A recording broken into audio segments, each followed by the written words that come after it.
menurut saya yang penting itu kalau kita mau terjun itu ya harus tahu kita itu lagi mau terjun kemana gitu ya. Misalnya mau bisnis kuliner nih, bisnis kulinernya apa gitu ya. Mau gerobakan kah, mau cloud kitchen, mau jadi reseller, atau mau frozen food.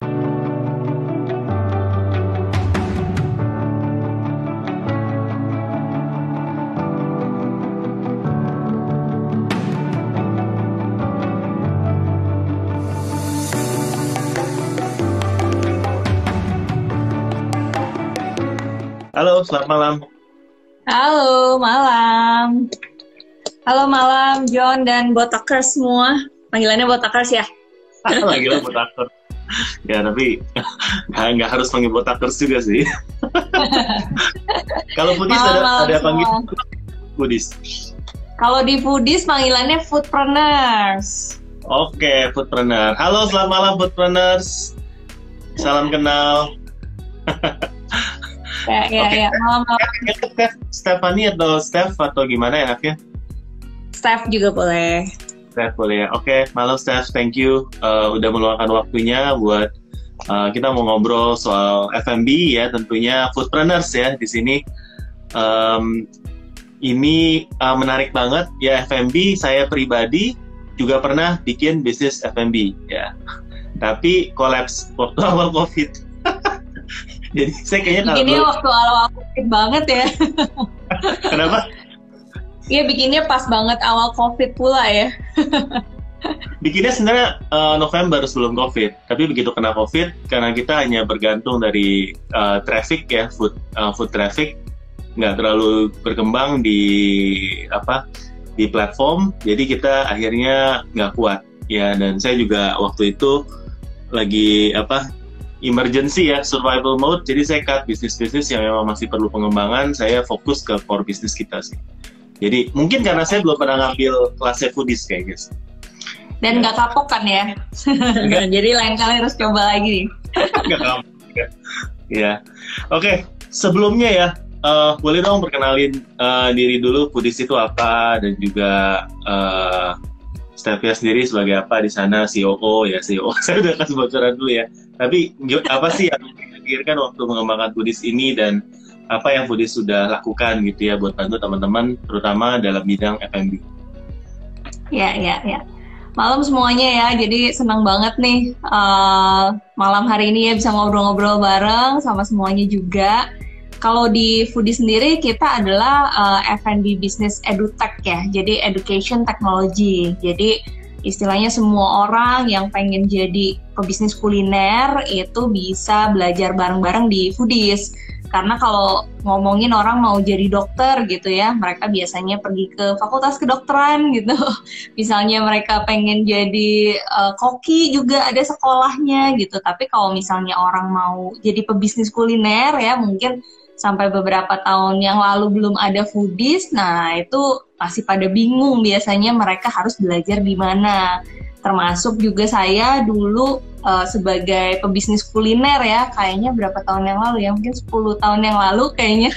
Jadi sama partner-partner juga waktu memulai bisnis kuliner itu cukup sulit ya, dan jadinya harus belajarnya itu lama karena harus belajar sendiri, otodidak, tanya sana sini, kemudian kalau mau cari vendor, investor segala macam itu harus satu-satu gitu ya, nggak ada satu ekosistem atau satu pusat di mana mereka itu bisa langsung dapetin semuanya. Nah, karena para founders di foodies juga termasuk saya dan partner-partner ngerasa ada kendala seperti itu, akhirnya sebenarnya foodies kan udah dari tahun 2018 ya.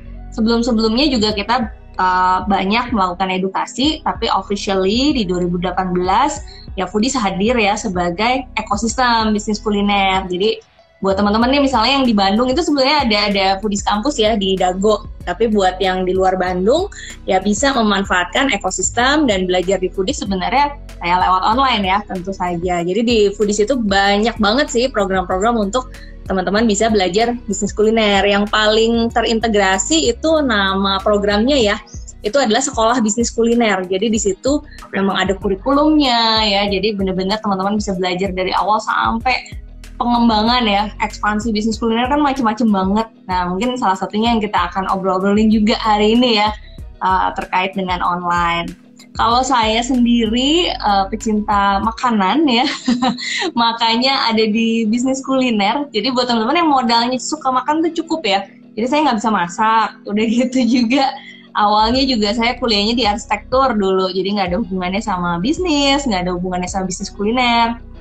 Tapi karena memang saya suka ya menjadi entrepreneur, kemudian juga suka yang namanya makanan, dan tahu kalau potensi bisnis kuliner tuh di Indonesia memang besar ya, karena kan populasi besar, artinya bisnis yang sustainable, yang sebenarnya terbukti di masa COVID ya, salah satu yang cukup stabil dan malah jadi spending tertinggi ya selama masa COVID itu adalah di makanan dan minuman. Jadi rasanya sih potensial banget juga kalau misalnya teman-teman pengen terjun di bisnis kuliner. Jadi akhirnya berbisnis kuliner dari tahun 2013 ya sampai sekarang, dan juga nggak banyak di manajemen sekarang. Akhirnya sekarang banyak kontribusinya justru di foodies, pengen nge-share lebih banyak lagi ilmu-ilmu bisnis kuliner biar teman-teman juga bisa punya bisnis kuliner yang bisa scalable ya ke seluruh Indonesia atau bahkan ke luar negeri gitu. Wah, cerita singkatnya. Tapi sebenarnya selama COVID ini justru saya melihat banyak banget ya, kalau kita mau melihat di jalan, di tempat-tempat lain atau teman-teman, banyak banget foodpreneurs yang baru justru mulai terjun pada waktu pandemi ini. Kenapa ya? Benar. Apa memang bisnis F&B ini adalah bisnis yang paling gampang untuk dibuka gitu? Sebenarnya itu memang jawaban yang benar ya secara fakta saat ini ya, karena mungkin karena faktornya banyak juga ya. Artinya misalnya ya, pandemik ini terjadi saat era internet misalnya belum kayak sekarang, atau pandemik ini terjadi saat online delivery belum masuk misalnya. Nah itu kan juga mungkin beda cerita ya.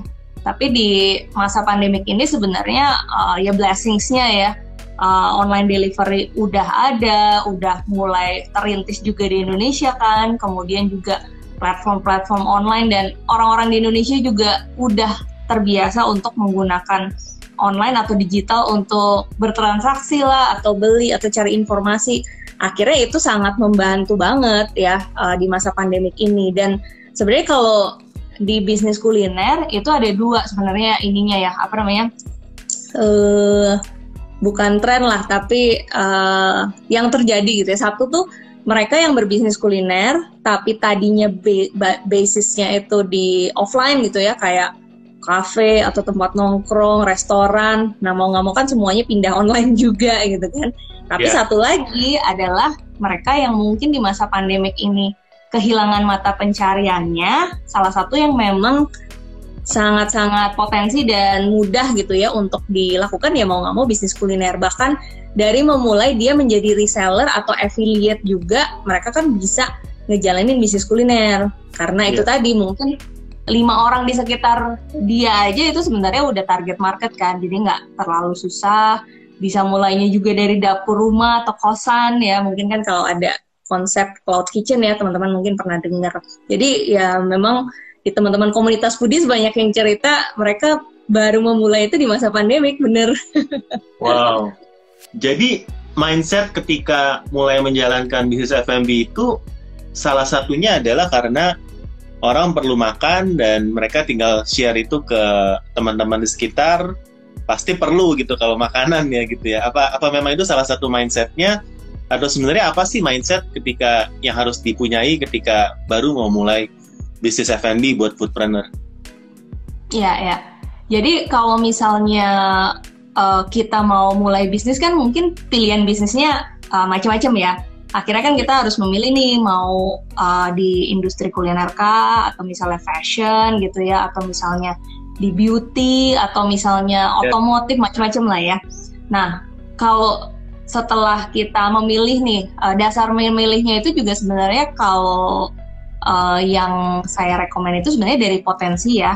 Karena kan kita nggak pengen bisnis kuliner itu cuma 3 bulan, berbisnis itu cuma 3 bulan atau misalnya cuma 1 tahun, tapi pengennya apa yang kita spend secara waktu, secara resources itu memang bisa kita kembangin gitu. Nah, salah satu yang memang potensial ya di bisnis kuliner tadi, karena di Indonesia kan kekuatan Indonesia itu kan populasi kan, jadi banyak bahkan negara-negara lain itu yang mulai masuk kan ke Indonesia karena kita punya kekuatan populasi. Nah jadi kuliner itu sesuatu yang worth it lah ya untuk kita habiskan ya, kita spend resources kita, waktu untuk belajar, kemudian juga mungkin modal gitu ya, karena memang potensinya ada di sana.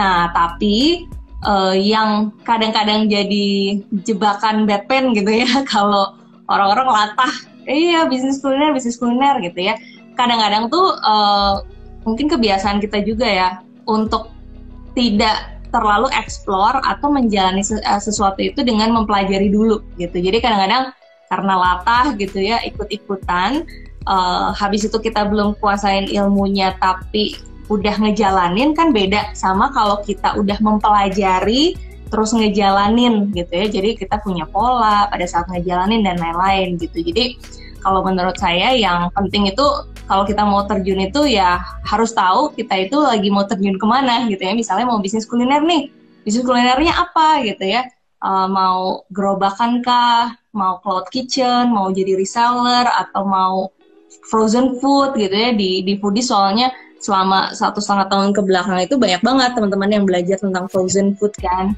Yes. Jadi PR pertamanya sebenarnya ilmu dan mempelajari kita ini sebenarnya mau ngapain sih. Nah itu pasti akan membantu banget di awal. Jadi mau ngapain ya. Nah tadi sempat mention banyak banget ya jalurnya. Ada yang mau ke cloud kitchen yang lagi booming sekarang ya, ghost kitchen. Ada juga yang memang mau jadi reseller dan lain-lain. Nah, kalau kita mengacu ke marketing mix kan ada 4P of marketing kan? Ya kan ada price, promotion. Nah, salah satunya adalah place ya. Apakah place itu masih relevan di dunia internet sekarang? Atau dengan adanya marketplace, dengan adanya Grab, Gojek dan lain-lain, place itu jadi irrelevant sekarang? Ya, kalau di konsep marketing itu sebenarnya saat ini place itu diistilahkan juga sebagai sales channel ya. Jadi kalau dulu mungkin karena semua orang sebagian besar jualannya offline, jadi asosiasi place di marketing mix itu kan selalu yang bentuknya physically gitu ya, lokasi. Tapi kalau di marketing saat ini place di marketing mix itu tuh sales channel. Jadi sales channel itu ada yang offline ya, kemudian ada juga yang online, dan itu pun dibagi-bagi lagi ya. Kalau misalnya offline kita ada dine in, ada take away ya. Mungkin kalau model bisnisnya kayak Hangry ya, Hangry kan dia cloud kitchen ya, application based, kemudian ada di online delivery juga, ataupun orang bisa datang ke sana untuk take away. Fisiknya ada ya, kita masih bisa lihat. Tapi kalau misalnya sales channelnya online, itu dibagi-bagi lagi kan. Ada yang jualannya lewat WhatsApp, ada yang jualannya lewat marketplace, ada yang jualannya lewat line gitu ya. Nah itu semuanya sales channel dan itu masih relevan ya, karena intinya place di marketing mix ini ya kita ini mau bertemu dan bertransaksi dengan customer kita itu di mana. Bedanya sekarang ya sales channelnya udah banyak banget pilihannya di online ya. Makanya teman-teman kalau sebelum masuk ke marketing mix mungkin PR utamanya melakukan research kan biasanya ya. Target market sekarang tuh lagi sukanya produk apa, kemudian mereka tuh kalau beli makanan belinya di mana gitu ya. Mungkin kalau anggap sama rata se-Indonesia, mungkin secara habit kita bisa lihat ya, mereka udah mulai terbiasa juga beli apa-apa lewat online delivery misalnya. Tapi again harus balik lagi ke konteks daerah masing-masing ya. Mungkin bisa aja yang punya habit yang berbeda dengan target marketnya. Jadi research itu tetap harus dilakuin ya, walaupun kalau di UKM dan starting kan ya kita observasi lah, lebih banyak melakukan research sebenarnya observasi gitu. Kalau gitu, kalau saya punya dua hal ya, misalnya ini suatu pilihan ya, lebih baik taste dulu atau lebih baik kita punya marketing yang kuat? Nah, pertanyaannya menjebak ya.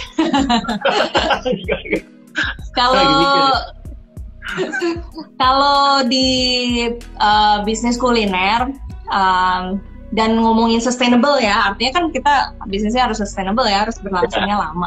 Jadi yang namanya makanan itu ya sudah pasti harus enak. Tapi kalau enak kan relatif ya. Yeah. Jadi kalau enak sama enak banget, enak versi A, enak versi si B, enak versi C itu relatif. Tapi ya harus enak gitu. Sebenarnya enak itu kan juga ada indikatornya ya. 1, customer-nya balik lagi. 2, customer-nya merekomendasikan. Nah jadi kalau enak itu ya semua bisnis kuliner mau ngomongin masuk ke bisnis kuliner, mau mulai bertarung gitu ya udah pasti produknya ini harus enak. Tapi syaratnya sekarang ya dengan tingkat persaingan yang udah gila-gilaan, kemampuan marketing itu adalah pembedanya gitu. Jadi misalnya si A punya produk ayam betutu yang enak, si B punya produk ayam betutu yang enak juga. Tapi si B punya kemampuan marketing. Nah, yang bisa lebih berhasil di market dan ngejual lebih banyak itu ya si B gitu. Karena punya produk enak tapi nggak bisa ngejualnya. Nah, itu sebenarnya PR-nya ya. Dan banyak banget teman-teman foodpreneurs tuh yang justru kendalanya itu dan asosiasi orang masih banyak kalau misalnya bisnis kuliner, wah saya harus bisa bikin produk yang enak nih gitu ya. Tapi banyak banget pebisnis kuliner yang mungkin kayak saya ya, saya 1 nggak bisa masak, terus 2 banyak konsep bisnis kuliner yang saya buat itu sebenarnya itu metodenya itu central kitchen. Jadi kita tinggal order ke vendor, tapi kita yang punya brandnya kan.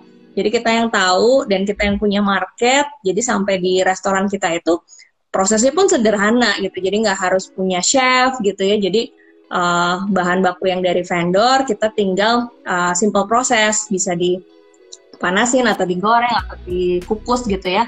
Kemudian langsung di-deliver ke customer. Jadi sebenarnya bisnis kuliner itu kunci utamanya adalah marketing, karena resource produk itu saat ini banyaknya banget.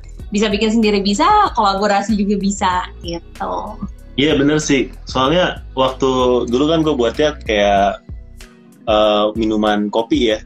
Itu waktu datang ke supplier, kayaknya dari suppliernya pun udah bilang, oh lu mau kopi yang ini, resepnya gue kasih, gue buatin khusus racikannya buat lo, asal bahannya ambil dari dia. Jadi bener-bener kayaknya kita dengan kemampuan 0 pun untuk meracik ya, kalau buat minuman ya, itu bisa banget ya. Yang penting kita mau coba, nanya-nanya, pasti gampang banget zaman sekarang untuk dapetin ilmu buat meraciknya. Tinggal kita memang eksekusinya itu yang lebih sulit kalau dilihat waktu itu ya, untuk bisa survive gitu. Nah, ya susah. Ya. Banyak sebenarnya bisnis kuliner, bahkan yang kan kalau di bisnis kuliner itu supaya kita sustainable ya, di dalam 1 tahun tuh harus ada agenda launching produk kan. Jadi 2-4 kali lah gitu ya, supaya si brandnya terus relevan segala macam. Nah, di bisnis-bisnis kuliner yang udah berjalan tuh banyak banget yang justru bisnis kuliner nggak punya tim R&D. Si vendornya yang jadi tim R&D-nya. Bahkan sampai bisnis-bisnis yang multinasional rata-rata polanya pun udah seperti itu ya. Jadi di bisnis dan di brandnya tuh lebih minim juga ya, nggak usah investasi tim R&D, tapi justru si vendor-vendornya yang memang berlomba-lomba buat ngasihin ini nih, lu tahun depan launching ini aja gitu ya, ujung-ujungnya pengennya kan beli bahan bakunya ke mereka gitu kan. Jadi memang pola seperti itu udah sangat umum, termasuk juga untuk UKM juga gitu. Kalau sekarang kan lagi marak juga ya kalau untuk pure online itu. Biasanya kalau teman-teman yang berjual di marketplace itu atau hanya di sosmed, mereka tuh mulai dari awal itu kalau masak sendiri ya, buat sendiri, resep sendiri, itu dari PO. Jadi kirim-kirim aja, nggak ada dine-in segala macam. Ini ada nggak sih tipsnya untuk teman-teman yang baru mulai dengan sistem PO? Ya. Jadi sistem PO itu potensial banget ya. Kalau misalnya kita berbisnisnya online ataupun offline, kunci utamanya itu adalah kita membangun brand kita ya. Jadi kenapa sih sebenarnya ya, kalau gue kadang-kadang sebenarnya nyokap gue yang paling suka bingung gitu ya, ini kenapa ya anak-anak muda zaman sekarang tuh mudah percaya beli apa-apa lewat online. Kalau dipikir-pikir kayaknya 10 tahun yang lalu sistem PO tuh kayak nggak make sense ya. Jadi kita bayar dulu sama orang yang kita nggak kenal gitu kan. dan nunggu untuk barangnya bisa datang ke kita. Nah, kenapa sih hal ini bisa work saat ini gitu ya? Karena selain marketnya memang sudah teredukasi, itu adalah karena kita membangun brand kita.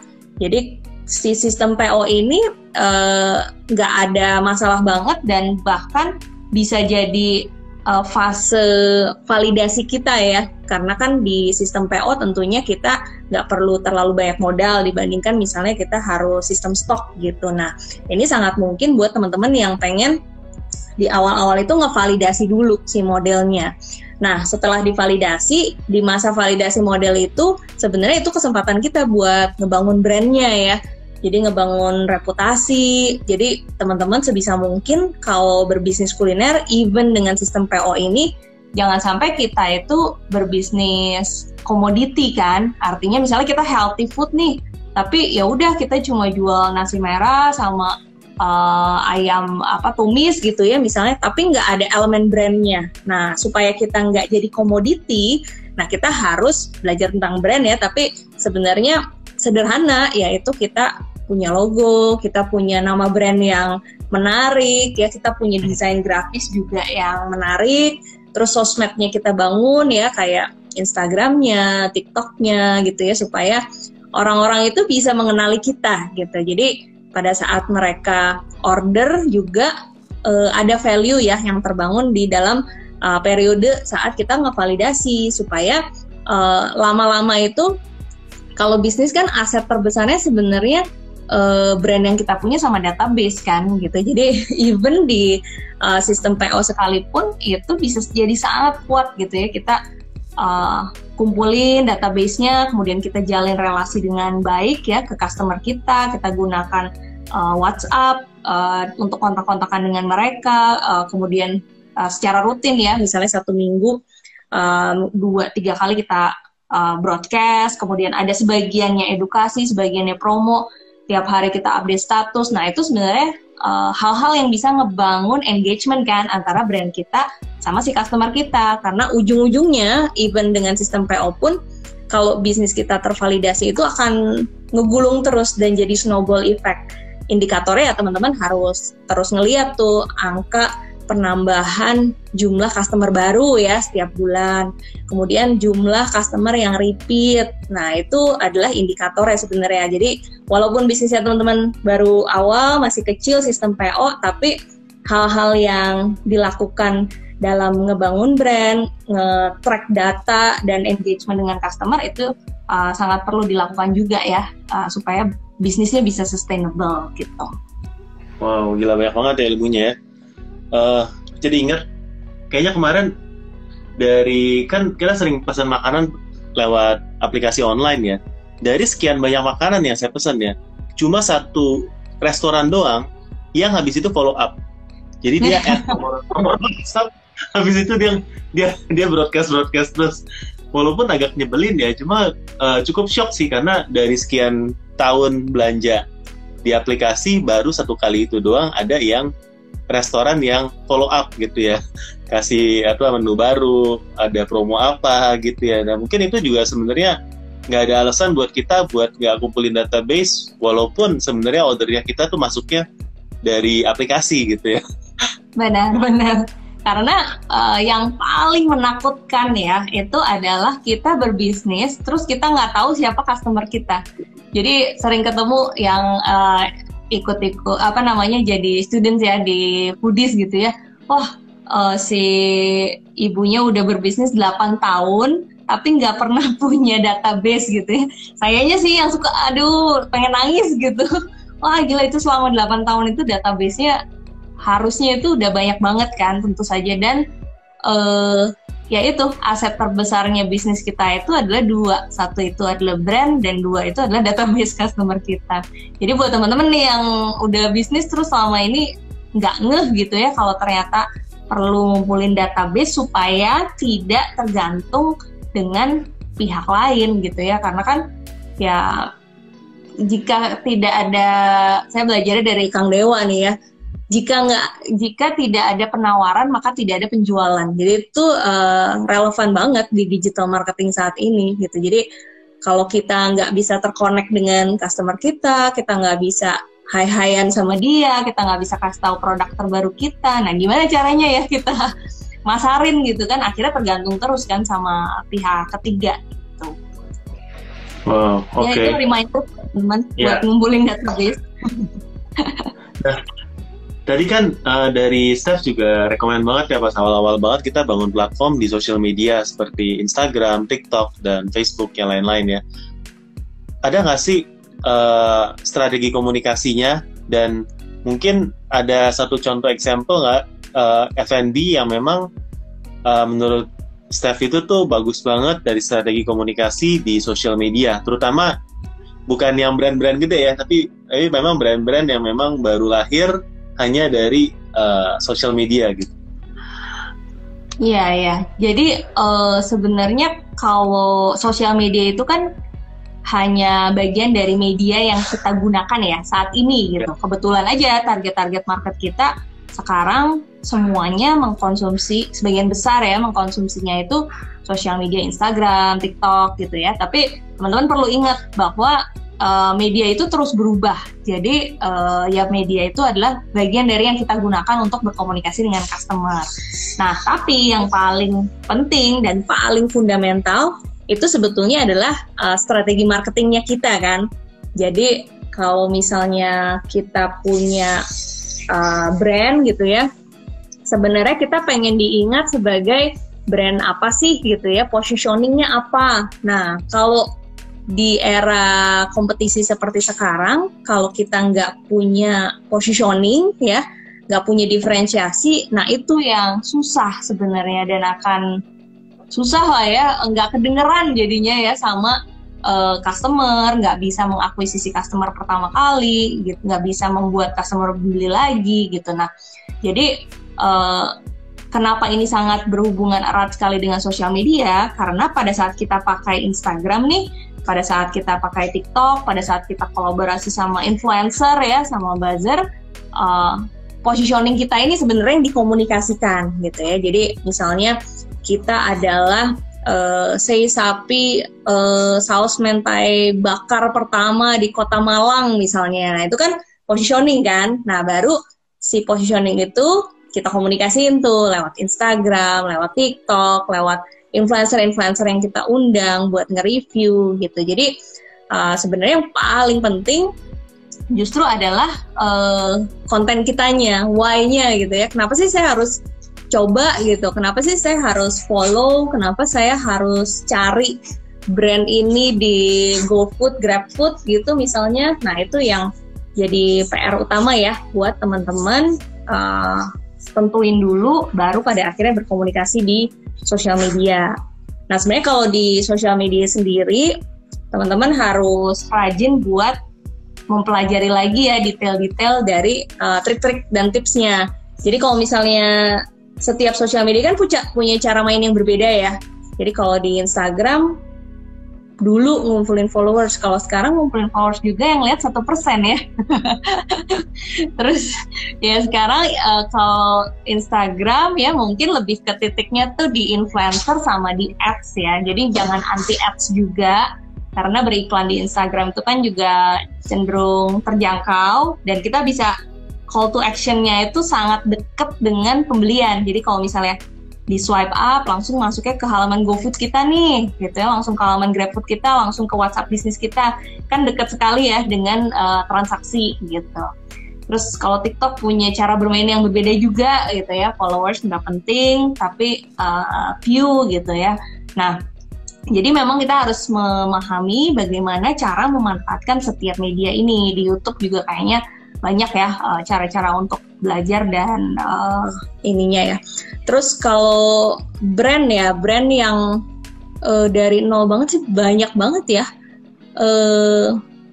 Banyak sih kalau di alumni foodies mungkin ya, kayak warung steak gitu ya, terus juga mungkin Kabobs ya, premium kebab itu juga bisa banget manfaatin antara perkembangan brand juga didukung oleh popularitas di sosial medianya. Kalau yang baru-baru itu mungkin banyak sih teman-teman buka aja TikTok, buka hashtag kuliner Indonesia gitu ya, atau tren kuliner. Nah itu kayaknya bisa sampai subuh juga nggak habis-habis referensinya kayaknya ya. Jadi banyak banget teman-teman UKM juga yang udah memanfaatkan sosial media ya buat naikin brand awareness-nya gitu. Dan untuk naikinnya memang kita dengan menggunakan jasa vlogger atau influencer untuk bidang, khususnya dalam bidang F&B, itu sangat berpengaruh kah? Atau lebih baik kita pakai micro influencer gitu ya, yang memang lebih murah, atau gimana sih tipsnya dalam menggunakan influencer marketing ini? Kalau di saat ini ya di online marketing itu influencer tuh punya peran sangat besar ya. Jadi kalau ya, tapi kalau influencernya itu influencer besar atau mikro atau nano, nah itu tergantung budget kita ya. Jadi kalau memulai bisnis dan ngerancang bisnis kan juga ada beda-beda level gitu ya. Ada yang memang memulai dengan modal yang kecil, tapi memulai dengan modal yang besar juga banyak ya. Jadi banyak juga yang memang memulai dengan modal yang besar. Tapi mau memulai dengan modal yang kecil ataupun yang besar, sebenarnya peran influencer ini sangat penting. Pentingnya itu di mana? Satu, udah pasti kan exposure ya. Kalau exposure sih memang jadi bagian dari kebutuhan kita kan. Kalau misalnya kita nggak ada yang tahu brandnya, ya mana ada yang beli gitu kan. Tapi sebenarnya fungsi yang kedua ini yang menurut saya titik berat, terutama buat yang bisnisnya masih kecil, yaitu untuk membuat brand kita itu, saya suka pakai istilah ini sih, yaitu supaya brand kita itu bisa pansos gitu ya. Kita punya produknya itu difoto, di-review sama influencer-influencer yang cantik-cantik, ganteng-ganteng, keren-keren gitu ya. Kemudian juga mereka mereview, udah gitu kontennya itu sebenarnya kita bisa izin sama mereka untuk kita repost. Nah, kalau feed kita itu isinya foto-foto, video-video yang bagus-bagus, nah itu sebenarnya adalah modal kita buat bikin brand kita itu authority-nya tuh dapat. Oh iya ya, ini pas buka tuh nggak kelihatan kayak bisnis kuliner awal dan nggak kelihatan benar-benar terlihat profesional, karena biasanya kan para influencer ini memang punya kemampuan ya buat bikin konten. Jadi kalau misalnya mereka foto bagus gitu ya, kemudian mereka kalau nge-review, bikin video juga bagus. Nah, kita sebenarnya bisa memanfaatkan konten-konten itu untuk mengisi konten-konten awal kita, biar langsung nanti calon customer kita tuh pas lihat, oh iya ya ini keren nih, brandnya kekinian nih gitu. Jadi punya dua fungsi itu yang membuat saya sangat rekomen influencer itu memang dijadikan bagian dari strategi awal ya untuk marketing gitu. Wow. Ya, jadi untuk platform sendiri sebenarnya dalam pemasarannya tuh platform apa yang paling cocok? Ya misalnya kita tahu sekarang platformnya tuh channel marketingnya tuh banyak banget, dari Facebook, TikTok, Instagram, bahkan marketplace juga banyak sekali yang orang-orang pakai Shopee, di Tokopedia buat jualan F&B ya, bahkan buat yang sistem PO pun bisa ya. Nah, tapi menurut Steph itu sebenarnya platform apa sih yang paling mudah ya? Dan kalau boleh, yaudah pakai ini dulu deh, yang paling simple gitu ya, supaya teman-teman tuh bisa mulai dulu supaya nggak terlalu ribet gitu. Ya, jadi sebenarnya menjawabnya itu bisa harus dilihat dari model bisnisnya dulu ya. Jadi kalau misalnya dari awal model bisnisnya itu udah, kan kalau kuliner yang secara umumnya paling mudah tuh bisa dibagi jadi dua. Satu itu yang di dalam kemasan, satunya lagi yang fresh ya. Kalau misalnya yang fresh, yang dimakan gitu ya, berarti model bisnisnya kan either dia punya cafe atau restoran atau cloud kitchen ya kan. Nah biasanya sales channelnya itu si fisik restorannya ataupun online delivery atau WhatsApp gitu. Jadi tiga ini nih biasanya yang jadi sales channel kalau model bisnis kita ini makanannya memang disajikan gitu ya, misalnya gado-gado atau kayak mie ayam gitu ya, terus coffee shop gitu. Nah, tapi satunya lagi itu model bisnis kulinernya kan yang di dalam kemasan kan. Artinya misalnya kita jual keripik, kemudian kita jual mie tapi yang frozen gitu ya. Jadi kalau yang satu ini itu sales channelnya lebih fleksibel sebenarnya. Kita mau online delivery juga bisa, ya kan? Kita di marketplace juga bisa, WhatsApp juga bisa. Nah, jadi kalau misalnya yang indikatornya produk kita bisa punya daya tahan lama lebih banyak, sales channelnya bisa lebih luas. Tapi kalau kan kadang-kadang jenis produk tuh given ya, kadang-kadang emang udah ada yang berbisnis, ya emang udah 3 tahun bisnisnya kayak gini, kan susah ya kalau misalnya kita berubah sama sekali.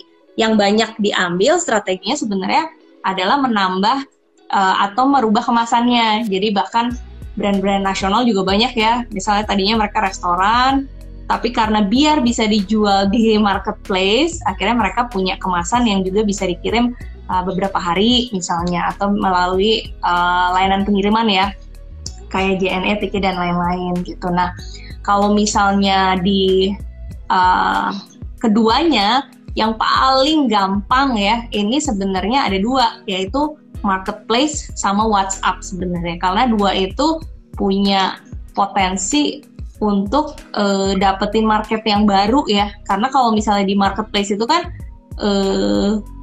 kalau kita setup store-nya juga menarik, kemudian foto-fotonya juga kita serius gitu ya, kemudian kita nge-handle kliennya juga baik gitu ya. Nah, itu sebenarnya di marketplace itu kita bisa buka bener-bener market yang baru gitu, dibandingin kalau misalnya kita jalan sendirian ya, cari market satu-satu gitu ya. Nah, itu sih yang direkomend adalah marketplace sama WhatsApp, karena dua-duanya juga cenderung mudah dan nggak perlu biaya yang besar gitu. Nah, ini sebenarnya kalau udah ngomongin marketplace jadi lebih menarik lagi ya, karena kan memang sebenarnya audiens kita kan sebenarnya teman-teman yang mau belajar jualan online di marketplace ya, dan saya juga kan sehari-hari ya memang kita juga pengalamannya kita jual frozen food di marketplace, kita jual bahan-bahan baking dan lain-lain. Jadi kita ya mungkin sudah cukup ada asam garam untuk perjualan makanan di marketplace sendiri ya. Bahkan sampai frozen food kita bisa kirim keluar kota dengan marketplace juga sudah gitu ya. Jadi ya bisa basi juga tapi kalau keluar ya, jadi banyak suka dukanya. Nah, kalau menurut Steph lagi ya, gimana sih tipsnya? Karena banyak sekali yang DM ke Om Botak sebenarnya tanya nih, aduh, saya kan jualan makanan ya, tapi kok udah pasang ya gitu-gitu aja gitu ya. Dan saya tanya kan biasanya punya sosmed nggak punya. Jadi mengharapkan organik begitu aja di marketplace, apalagi dia berjualan makanan yang brandnya belum dikenal gitu. Nah, kalau menurut Steph sebenarnya tips buat pemula yang baru terjun ke marketplace atau itu tuh seperti apa gitu? Ya. Kalau di marketplace itu kan ada dua tipe ya, 2 tipe karakter konsumen dan ada 2 flow. Satu itu mereka memang mau mencari suatu produk, kemudian mereka datang ke marketplace, kemudian mereka searching kan. Misalnya mau beli dimsum gitu ya, dimsum frozen, mereka searching aja. Nah, berarti kan muncul tuh brand-brand yang ngejual ya, bisnis kuliner yang ngejual segala macam. Nah, yang kedua itu adalah mereka emang udah tahu brandnya karena ngelihat di sosmed, karena viral, karena di endorse oleh influencer tertentu, karena temen yang ngomongin misalnya. Nah, dia masuk ke marketplace-nya itu udah tahu mau beli brand yang mana. Jadi sebenarnya ada 2 itu. Nah, cara bermain dan cara menangnya juga kan beda ya. Jadi kalau misalnya yang pertama itu kan lebih seperti menjual komoditi sebenarnya. Nah, kalau di sana pun di marketplace ya, justru dari teman-teman nih kayaknya yang punya lebih banyak ilmunya ya, itu kan memang ada taktik dan hal-hal yang harus dilakukan, seperti kalau kita mau winning di Google kan, kita ratingnya juga harus bagus, kemudian juga comments reviewnya juga harus banyak, dan secara reputasi ya itu kan secara search engine ya di dalam marketplace-nya sendiri memang itu juga ada ilmunya gitu, di banyak sih kayaknya ya belajar detail-detailnya. Nah, tergantung nih teman-teman mau mengembangkan bisnisnya dengan tipe flow yang mana gitu. Kalau saya pribadi itu lebih rekomen yang kita bangun brand. Jadi sama lagi ya, balik ke konsep yang pertama tadi. Jangan sampai kita itu mengandalkan pihak ketiga. Artinya marketplace kan juga pihak ketiga ya. Jadi kalau misalnya kita bisa bangun brand, kemudian juga orang mengenal brand kita, brand awareness-nya bagus, perceived quality asosiasi sampai kita punya brand loyalty, apapun sales channel-nya, jadinya kita tetap bisa berjualan gitu ya. Karena marketplace adalah bagian dari sales channel. Tapi kita mau jualan lewat WA juga bisa. Bahkan kalau bisnis-bisnis yang udah skalanya besar, sebenarnya selain marketplace mereka punya toko online sendiri ya. Nah, jadi kalau kita bangun brand, sebenarnya kita opsi dan pengembangannya bisa lebih fleksibel ke depannya. Marketplace hanya sebagai salah satu sales channelnya gitu. Tapi untuk saya lagi perhatiin gaya saya belanja sendiri ya, maksudnya di daerah tempat saya tinggal ya kan, itu sebenarnya ada beberapa makanan yang saya suka ya, karena rasanya, taste-nya memang karena uniqueness-nya ya, brand-nya mungkin ya. Tapi balik lagi, begitu saya lagi mau belanja ya, saya cuma cari restoran yang ada promo, ya, itu penyakitnya saya rasa ya. Itu penyakit semua orang sekarang. Yang ada 40%, 50%, ya saya rasa saya pengen beli ini, cuma kok kayaknya dia nggak promo, ya akhirnya saya pilih di antara yang promo, which one is the best choice ya di antara yang promo, walaupun kayak bosen ya ikut promo itu lagi ya.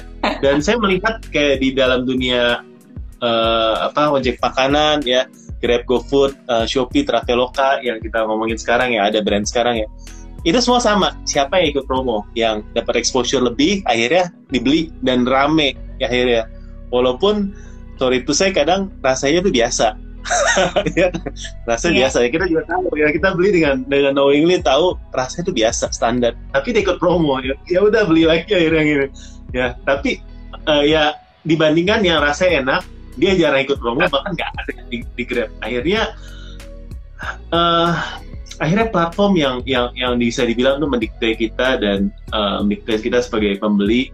Di marketplace pun sama ya, exposure is king ya, maksudnya traffic is king. Walaupun kita udah punya brand yang bagus, akhirnya kadang-kadang kita tuh harus gimana kita harus bersikap ya. Apakah ya udahlah segala macam promo bahkan yang dengan potongan 30% kita ikutin, atau kita stick bangun brand ya. Spending time, spending money, spending budget untuk sesuatu yang brand itu kan ya bisa jadi bisa enggak gitu maksudnya. Akhirnya mana yang harus kita pilih gitu kalau Steph di dalam posisi seperti itu. Ya, jadi kalau brand itu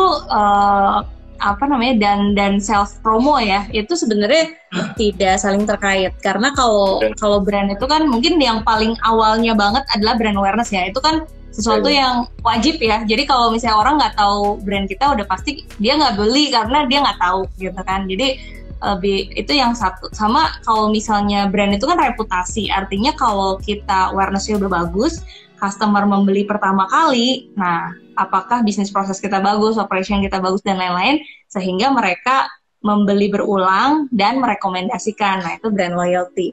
Nah, itu sebenarnya nggak ada hubungannya sama sales promo. Karena kalau misalnya mau menang di persaingan saat ini, dua-duanya harus dilakukan. Jadi yang suka di Foodies ya, kalau di Foodies kan ada beberapa modul pembelajaran tuh. Nah, biasanya pendekatannya tuh dari sales channel. Jadi setiap sales channel itu punya karakteristik yang berbeda-beda. Kalau ngomongin online delivery, pemilik online delivery-nya aja suka bilang ya, mereka kan juga suka ngadain forum gitu ya, edukasi bareng Foodies juga. Kalau customer di online delivery itu bahkan bukan price sensitif, tapi mereka itu promo sensitif. Jadi mereka memang ada data. Jadi bukan selalu yang itu harga termurah, tapi yang akan selalu dicari dan habit ya. Jadi mereka kan suka ceritain tuh sebenarnya flow kalau masuk ke aplikasi tuh customer ke bagian mana aja sih gitu ya. Nah, pertama yang biasanya dilihat adalah bagian promo. Makanya kalau kita nggak ikutan promo, kita kan nggak masuk di thumbnail yang bagian promo itu kan. Nah, sebenarnya itu adalah bagian yang paling sering dilihat orang pertama kali saat masuk aplikasi. Karena itu kan juga tergantung lokasi ya. Biasanya dia ngerekomendasiin yang radius di sekitar lokasi kita. Jadi kalau di Foodies kan ada tuh biasanya belajar bikin marketing kalender. Nah, itu tuh marketing kalender kayak promo-promo apa sih yang harus kita lakukan di setiap bulan, di setiap sales channel. Jadi kalau online delivery nih, ya setiap bulan itu harus ada promo gitu. Tapi promo itu nggak selalu harus rugi. Kalau kita lihat dan kita perhatiin, biasanya kalau promo itu jarang ada yang single menu. Jadi biasanya satu, harga di online delivery kan memang lebih tinggi ya dibandingin kalau misalnya kita makan langsung di lokasi. Terus biasanya kalau promo itu paket, jadi bisa saling subsidi margin antara makanan dan minuman. Atau kalau biasanya belinya 3 baru harga coret, ya kan, belinya 5 harga coret. Apalagi kalau brand-brand multinasional gitu ya, kadang-kadang ya sulitnya untuk UKM adalah kalau di akhir-akhir bulan brand multinasional tuh promonya udah gila-gilaan gitu kan. Biasanya mereka kan punya target penjualan bulanan. Nah, biasanya mereka hajar tuh di akhir bulan. Nah, biasanya UKM tuh yang sedih gitu ya. Aduh, gimana cara ngelawan promo ini gitu kan. Tapi intinya kalau di online delivery, rekomendasinya memang kita harus setiap bulan ada promo. Tapi setiap promo tidak selalu rugi gitu, tergantung tujuan promonya. Wow, berarti balik lagi jangan terlalu menggantungkan kepada sales channelnya ya, tapi kita harus punya dan maintain database pelanggan kita supaya kita masih bisa tetap survive ya dimanapun itu. Supaya marginnya juga masih baik ya. Artinya nanti teman-teman kalau yang bisnisnya udah jalan, coba simulasi aja. Kalau misalnya di online delivery itu kalaupun kita pakai promo tuh berapa margin kita dan berapa harga jual ke customer. Tapi kita nanti simulasi kalau customernya pesen lewat WhatsApp dan kirimnya kan tetap lewat GoSend ya. Tapi customernya order lewat WhatsApp, kita bisa kasih diskon juga gitu kan, promo juga ke customernya. Nah, kalau di bisnis-bisnis kuliner yang saya secara pribadi, kita memang udah hitung simulasinya dan masih lebih murah kalau kita kasih promo ke customer langsung lewat WhatsApp, walaupun dia kirimnya kan tetap pakai GoSend ya, gitu. Karena di radius minimal 3-4 kilo kan sebenarnya tarif GoSend kan flat gitu. Dan teman-teman bisa simulasi sendiri sih untuk sebagai referensi ya. Dan itu diajarin tuh di Foodies cara ngitung margin, cara ngitung kalau masuk ke online delivery dan ini wah kayak menarik banget ya. Berarti kelasnya tuh lengkap atau memang kita bisa pilih per modul yang sesuai sama yang kita butuhkan? Kalau teman-teman bisnisnya udah jalan, itu ada di Foodies tuh namanya full access e-course. Jadi memang pembelajaran itu berdasarkan kan kalau bisnisnya udah jalan kadang-kadang challenge dan isunya beda-beda ya. Ada yang misalnya wah di operasional nih ada kendala, nah bisa nonton e-course-nya. Di marketing, di GoFood Mastery kita ada juga kelas bareng GoFood juga. Nah itu kelas-kelasnya per topiknya itu bisa sampai 9 jaman gitu. Jadi memang mendalam, terus ada template-templatenya. Jadi misalnya kayak tadi ya, hitung-hitungan COGS, kalau di online delivery gimana, kalau di dine-in gimana. Nah itu biasanya teman-teman bisa langsung edit di template-nya gitu. Jadi sarannya kalau yang bisnisnya udah jalan, itu belajarnya di e-course seperti itu. Tapi yang tadi saya cerita tuh sekolah bisnis kuliner, nah itu rekomendasinya buat yang belum memulai atau misalnya masih kuliah gitu ya, pengen belajar secara bertahap, runut. Nah itu ada programnya di sekolah bisnis kuliner. Ya tergantung nih teman-teman fasenya udah sampai mana. Wow, keren banget ya, keren banget. Nah, kalau gitu saya boleh minta satu tips lagi deh buat teman-teman pemula yang baru aja terjun di bisnis F&B. Satu hal ya, kalau memang mereka harus pilih, apa yang harus mereka lakukan? Sebenarnya banyak ya. Tapi kayak banyak semuanya tadi. Kata kuncinya itu ngulik sih. Yeah. Jadi pokoknya teman-teman tahu bisnis kuliner potensial karena udah ngelihat banyak yang juga udah menikmati.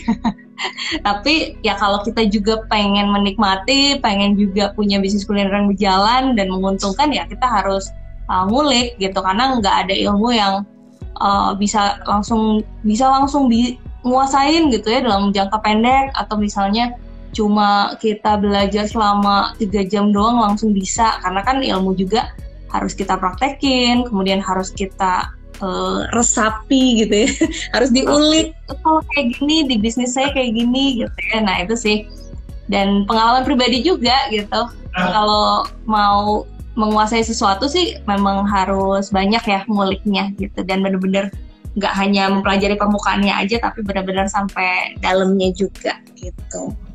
Nah, buat teman-teman berarti yang botakers ya, yang belum follow Foodies ya, jangan lupa buat follow ya, karena banyak banget yang mereka sharing tips dan trik ya, tentunya buat teman-teman yang dalam bisnis F&B ya, yang mau belajar dari awal, ada sekolahnya juga ya, nanti boleh tanya-tanya lewat DM. Tapi once again thank you Steph buat joining IG Live di Cerita Botak pada malam hari ini. Semoga bermanfaat dan semangat ya walaupun masih pandemik. Iya, bermanfaat buat teman-teman semua. Thank you yang udah join sampai sekarang.